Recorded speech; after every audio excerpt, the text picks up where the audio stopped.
നമസ്കാരം, news prime മലയാളത്തിലേക്ക് സ്വാഗതം. ലോകത്തെ ഏറ്റവും വലിയ ജനാധിപത്യ രാജ്യം 140 കോടി ജനങ്ങളെ കബളിപ്പിക്കാൻ മുഖ്യ തെരഞ്ഞെടുപ്പ് കമ്മീഷൻ BJPയുടെ കയ്യിൽ നിന്നും പണം വാങ്ങിച്ചോ എന്ന വലിയ ചോദ്യം രാഹുൽ ഗാന്ധി ചോദിച്ചു.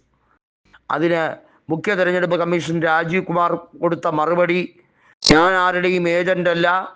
തെരഞ്ഞെടുപ്പ് കമ്മീഷൻ എന്നത് സ്വതന്ത്രമായി പ്രവർത്തിക്കുന്ന സ്ഥാപനമാണ്. അതിനെ ഒന്നിൻ്റെ തൊഴുത്തിലും കിട്ടാൻ കഴിയില്ല. ഇത്തരത്തിലുള്ള പ്രസ്താവനകൾ മാത്രമാണ് പറഞ്ഞത്. തെളിവുകൾ സമർപ്പിക്കാൻ അവർ തയ്യാറല്ല. രാഹുൽ ഗാന്ധി ഇത്ര മാത്രമേ ചോദിച്ചുള്ളൂ. ഹരിയാനയിലെയും മഹാരാഷ്ട്രയിലെയും തെരഞ്ഞെടുപ്പ് വിവരങ്ങൾ, അതുമായി ബന്ധപ്പെട്ട സകലമാന കണക്കുകളും പുറത്തുവിടണം. ബൂത്ത് തലത്തിൽ വരെയുള്ള കണക്കുകൾ പുറത്തുവിടണം. അപ്പോൾ മാത്രമേ തെരഞ്ഞെടുപ്പിൽ നടന്ന കൃത്രിമത്വം എത്രത്തോളം ഭയാനകമാണ് എന്നത് ഞങ്ങൾ പറഞ്ഞതുപോലെ തന്നെ ഞങ്ങൾക്ക് ജനസമക്ഷം അവതരിപ്പിക്കാൻ കഴിയുകയുള്ളൂ. മഹാരാഷ്ട്രയിലെ 115ഓളം നിയമസഭാ മണ്ഡലങ്ങളിൽ വൻ രീതിയിലുള്ള ക്രമക്കേട് നടന്നതിൻ്റെ തെളിവുകൾ ഞങ്ങളുടെ പക്കൽ പ്രാഥമിക വിവരക്കണക്കുകൾ ഉണ്ട്. എന്നാൽ തെരഞ്ഞെടുപ്പ് കമ്മീഷൻ്റെ വെബ്സൈറ്റിൽ അത് കാണാനില്ല. ഇതെന്ത് രീതിയാണ്? ഓരോ റൗണ്ട് എണ്ണിക്കഴിയുമ്പോഴുമുള്ള ലീഡും അവിടെ കിട്ടിയ വോട്ടും തെരഞ്ഞെടുപ്പ് കമ്മീഷൻ്റെ ടേബിളുകളിൽ കൃത്യമായി അത് ടാബുലാർ കോളം വരച്ച് രേഖപ്പെടുത്തേണ്ടതാണ്. അതൊന്നും തന്നെ രേഖപ്പെടുത്തിയിട്ടില്ല. അതിനർത്ഥം വലിയ ചതി നടന്നിരിക്കുന്നു, ഒത്തുകളി നടന്നിരിക്കുന്നു.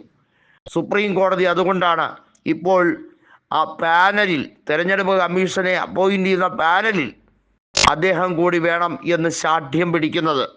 അഴിമതിയിലേക്ക് മുങ്ങിത്താഴുകയാണോ തെരഞ്ഞെടുപ്പ് കമ്മീഷൻ എന്ന സ്ഥാപനം? അത് ജനങ്ങളുടെ വിശ്വാസ്യതയെ ചോദ്യം ചെയ്യുന്നതിന് തുല്യമാണ്. ജനങ്ങൾ കൊടുക്കുന്ന വോട്ട് അനുസരിച്ചല്ലയോ എന്ന വലിയ ചോദ്യം ബാക്കി നിൽക്കുന്നു. ഡൽഹി നിയമസഭാ തെരഞ്ഞെടുപ്പിന് മുന്നോടിയായി രാഹുൽ ഗാന്ധി പറഞ്ഞ മറ്റൊരു പരാതി കൂടിയുണ്ട്. തെരഞ്ഞെടുപ്പിന് മുമ്പും ക്രമക്കേടുകൾ വോട്ടർ പട്ടികയുമായി ബന്ധപ്പെട്ട് നടക്കുന്നത് ചൂണ്ടിക്കാണിച്ചു. എന്നാൽ ഒരു നടപടിയെടുക്കാനും മുഖ്യ തെരഞ്ഞെടുപ്പ് കമ്മീഷനോ തെരഞ്ഞെടുപ്പ് കമ്മീഷൻ പാനലിൽ ഉള്ളവരോ ശ്രമിക്കുന്നില്ല. അതിനർത്ഥം എന്താണ്? ഇതിനകത്ത് സംഘടിത താല്പര്യം കൃത്യമായി ഉണ്ട്. BJPയുടെ അജണ്ടകൾ നടപ്പിലാക്കാൻ വേണ്ടി മാത്രമാണോ മുഖ്യ തെരഞ്ഞെടുപ്പ് കമ്മീഷനെ ഒരു കളിപ്പാവയാക്കി വെച്ചിരിക്കുന്നതെന്ന ചോദ്യം രാഹുൽ ഗാന്ധി വീണ്ടും വീണ്ടും ആരായുമ്പോൾ അതിനെക്കുറിച്ച് ഒരക്ഷരം മിണ്ടാൻ കൃത്യമായും രാജീവ് കുമാറിനോ BJP നേതൃത്വത്തിനോ കഴിയുന്നില്ല. പരസ്പരം കൊടുക്കൽ ധാരണ അതുതന്നെയാണ് ഇവിടെ നടന്നത് എന്ന് രാഹുൽ ഗാന്ധി ആരോപിക്കുന്നു. ജാർഖണ്ഡിലും മഹാരാഷ്ട്രയിലും തെരഞ്ഞെടുപ്പ് നടന്നപ്പോൾ, മഹാരാഷ്ട്രയിൽ തൂത്തുവാരുമ്പോൾ ജാർഖണ്ഡിൽ ശ്രദ്ധിക്കേണ്ട, അതങ്ങ് നോർമലായി പോകട്ടെ എന്നതായിരുന്നു അവിടെ കൽപ്പിക്കപ്പെട്ടത്. അതിനാണ് തെരഞ്ഞെടുപ്പ് കമ്മീഷൻ ഒരു ഒടിഞ്ഞ മറുപടി പറഞ്ഞത് എന്ന് രാഹുൽ ഗാന്ധി പറയുന്നുണ്ട്. നിങ്ങൾക്ക് ജാർഖണ്ഡിൽ വിജയിച്ചപ്പോൾ തെരഞ്ഞെടുപ്പ് കമ്മീഷനെ സംശയിക്കണ്ടേ എന്ന്. സംശയം ഉദിക്കുന്നത് എപ്പോഴാണ്? ക്രമക്കേടുകൾ നടക്കുന്നു എന്ന് ഉത്തമ ബോധ്യമുള്ളപ്പോഴാണ്.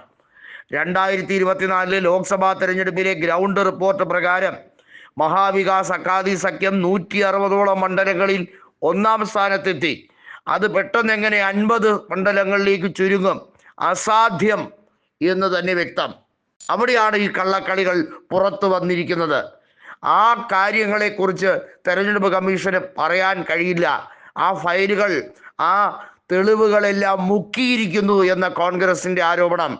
ജയറാം രമേശ് അടക്കമുള്ളവർ നിയമ പോരാട്ടത്തിൽ ഇറങ്ങുമ്പോൾ ഈ രാജ്യത്ത് ഭരണഘടനയെ വെല്ലുവിളിക്കുന്ന ഒരു പാർട്ടി, ഈ രാജ്യം ഭരിച്ചുകൊണ്ട് തന്നെ ഭരണഘടനയെ വെല്ലുവിളിക്കുന്ന പാർട്ടിക്ക് വേണ്ടി കുഴലൂതുന്നു രാജീവ് കുമാർ എന്ന് സ്ഥാപിച്ചെടുക്കാൻ രാഹുൽ ഗാന്ധിക്ക് കഴിയുന്നുണ്ടെങ്കിൽ രാജീവ് കുമാർ ജയിലഴിക്കുള്ളിലേക്ക് പോകാൻ സാധ്യതയുണ്ട് എന്ന കൃത്യമായ മല്ലികാർജുൻ ഖാർഗെ ഉൾപ്പെടെയുള്ള നേതാക്കളുടെ വീക്ഷണം ശരിവെക്കേണ്ടി വരും.